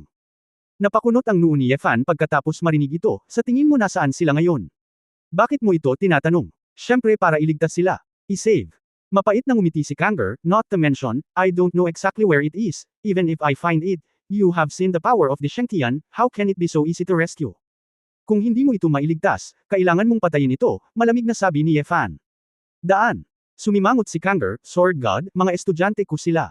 Kaya ano, sino ang gumawa sa iyo? Isang guro, na hindi kayang panatilihin ang mga ito. Masungit na sabi ni Ye Fan. Si Kanger ay mukhang nagsisisi at walang magawa, naging pabaya ako. Sinabi ni Chu Yunyao sa oras na ito, okay, huwag mong banggitin ang mga walang kwentang bagay na ito, iisa lang ang paraan ngayon. Anong paraan? Kami ay nakikipaglaban sa oras. Sa pinakamaikling panahon, upang lumikha ng isang entropy-enhancing ray weapon na may praktikal na pagganap. Sinabi ni Chu Yunyao, kung itatayo muna natin ito, maaari ba tayong manguna? Nagkatinginan sina Ye Fan at Kanger at tila sumang-ayon. Iyon lang. Gayunpaman, para sa kaligtasan, pagkatapos makipag-usap kay Chu Yunyao, pinabalik ni Ye Fan ang babae at ang buong team sa ikalimang asawa. Sa mga sinaunang Diyos, direktang ginamit ni Ye Fan ang kapangyarihan ng lumikha upang lumikha ng eksklusibong pang-eksperimentong espasyo. Tumingin si Chu Yunyao sa napakalaking bakanting laboratorio at natahimik sandali. Gago ka ba? Ang mga eksperimento ay nangangailangan ng mga hilaw na materyales. Ang mabubuting bagay sa mga sinaunang Diyos ay matagal nang kinakain ng mga Titan at banal na hayop na iyon. Kahit na ito ay ligtas dito, ngunit wala kaming mga materyales, paano namin gagawin ang eksperimento sa pagtaas ng entropy? Napakamot ng ulo si Ye Fan, Xiao Yao Yao, sabihin sa akin kung anong mga materyales ang gusto mo, at gagawin ko ang mga ito para sa iyo. Ang mga materyales na kailangan mo ay hindi 10,000, ngunit ilang libo. Maaari mo bang tapusin ang mga ito? Inilibot ni Chu Yunyao ang kanyang mga mata sa kanya. Naisip ni Ye Fan, kung gayon, saan mo gustong magtayo ng laboratorio? Si Chu Yunyao ay hindi nagsalita ng walang kaparirikon, binuksan ang isang scroll ng mga star maps, at itinuro ang isang lugar na matatagpuan sa Hongmeng. Ito ang pasukan ng Juyuan noon. Napag-aralan ko na ito. Dahil sa panganib sa lugar na ito, maraming mahahalagang materyales ang hindi nalipat. Anyway, tapos na ang labanan ng Yin at Yang, at sa tingin ko ang lugar na iyon ay angkop para sa pagtatayo ng laboratorio. Ito, lumabas lang si Ye Fan sa laboratorio at nagbukas ng portal na may Dragon Shadow Fragmentation. Sa kabilang panig ng portal ay ang pasukan sa Juyuan ng Hongmeng. Kaagad, ipinakita ni Ye Fan ang Wan Tianxing Yin. Sa isang iglap, isang puwersang yumanig sa universo, na puwersahang umakit ng hindi mabilang na mga bituin sa Juyuan.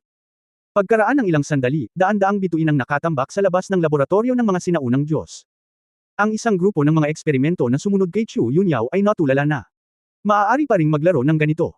Pagkaraan ng ilang sandali na magulat, hindi na nagreklamo si Chu Yunyao, sinabi na lang na, hintayin mo ang aking mabuting balita, at muling pumasok sa trabaho.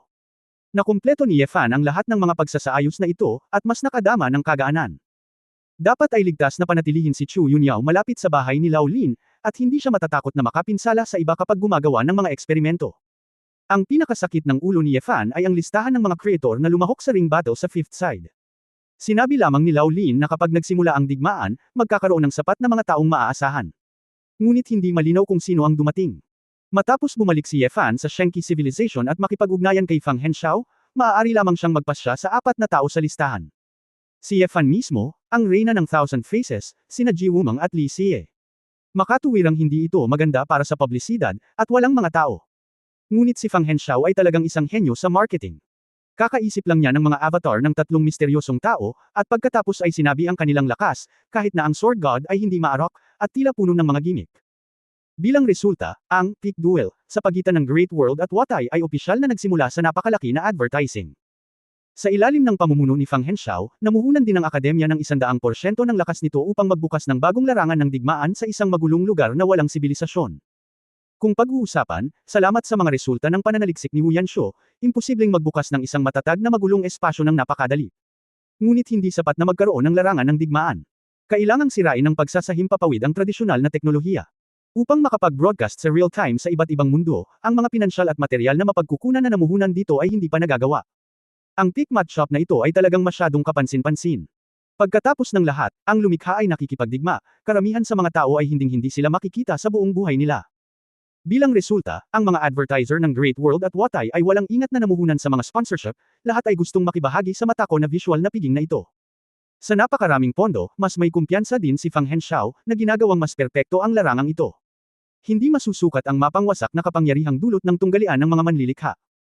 Sa makatuwid, para sa kaligtasan ng madla, ang espasyo sa paligid ng larangan ng labanan ay espesyal na binago. Personal na pinamunuan ni Angela, ang Diyos ng Apoy, at si Tyron, ang Diyos ng Karunungan, ang koponan at nagdisenyo at lumikha ng larangan ng panunood. Ito ay tila isinama sa eksena, ngunit sa katunayan ang oras at espasyo ay pinaghihiwalay sa ibang dimensyon, at magkakaroon ng pagkaantala. Sa ganitong paraan, ito ay talagang magdudulot ng hindi mapaglabanan na pinsala, at may mataas na posibilidad na madali itong maiiwasan. Kung bakit ang Diyos ng Apoy at Diyos ng Karunungan ay handang maging mga pangkat ng konstruksyon, ito ay dahil si Fang Henshaw ay nagbigay ng sobra. Sa ganoong garantiya, sumabog din ang bentahan ng tickets para sa ring battle. Ang presyo ng bawat ticket ay sapat na upang makabili ng isang malaking lungsod na may ginintuang sibilisasyon. Ang maaaring pumunta dito ay mayaman o mahal, o makapangyarihang mga sikat. Ang buong mundo at ang ikalimang asawa ay nag-uusap tungkol sa Pikmat Shop na ito. Lahat ay nakadarama ng karangalan na makapunta sa eksena. Hindi maiwasan ni Ye Fan na humanga dito. Isa itong buhay o kamatayan, malubha at malupit na labanan, ngunit ginawa ni Fang Henshaw na parang magkakaroon ng karnabal ang lahat ng mundo. Pagkatapos ng paghihintay araw-araw, sa wakas ay dumating na ang petsa ng summit match. Bago umalis, pumasok si Ye Fan sa Yantian Ring at nakilala ang World 3. Master Shu, aalis na ako. Kung ikaw talaga ang tagapag-alaga ng Fifth Lady, pagpalain mo kami. Hindi sana nanalangin si Ye Fan ng ganito noong una, ngunit ang labanang ito ay napakahalaga kaya mas gugustuhin niyang paniwalaan ito. Ito ay, at walang pagsisisi. Nagpaalam sa World 3, dinala ni Ye Fan ang kanyang pamilya sa bagong bukas na larangan ng digmaan, bagong mundo. Ang dahilan kung bakit tinawag itong pangalan ay ang paniniwala ni Fang Henshaw na pagkatapos ng pick duel na ito, anuman ang resulta, papasok siya sa isang bagong mundo. Si Ye Fan at ang iba ay pumasok sa lounge ng Fifth Taifang. Pagpasok pa lang nila ay walang tao dahil maaga pa. Mayroon lamang matipunong likod, na naka-cross-leg sa harap ng malaking transparent na light curtain.